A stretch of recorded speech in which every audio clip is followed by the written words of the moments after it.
From the PEP Radio Newsroom, we have this news from the U.S. Supreme Court. Signaling a threat to millions of voters who cast mail-in ballots across the country and overseas, the Supreme Court's conservative majority appeared ready Monday to bless a recent push by Republicans to restrict how and when late-arriving mail-in ballots are counted.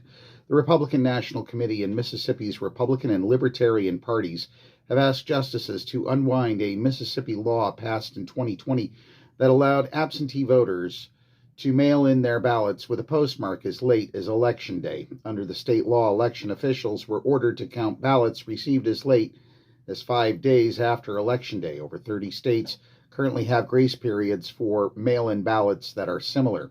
Paul Clement, the attorney representing the Republican National Committee, told the justices that all ballots, including mail-in ballots, must be received into official custody and counted by Election Day or be invalidated.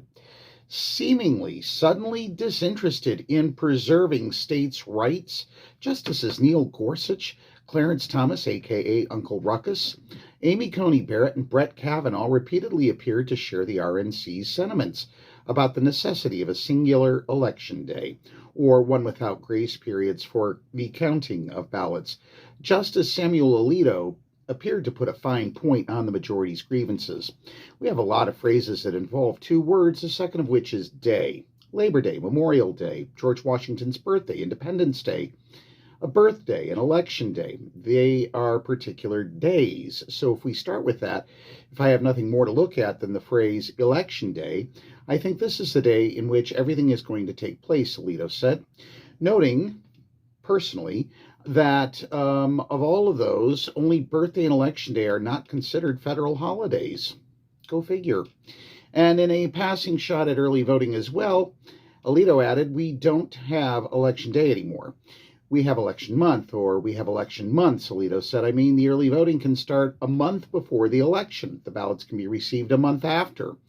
But for Mississippi, Election Day has been historically understood as the day of final choice for voters, not the final day that ballots can be completely tabulated.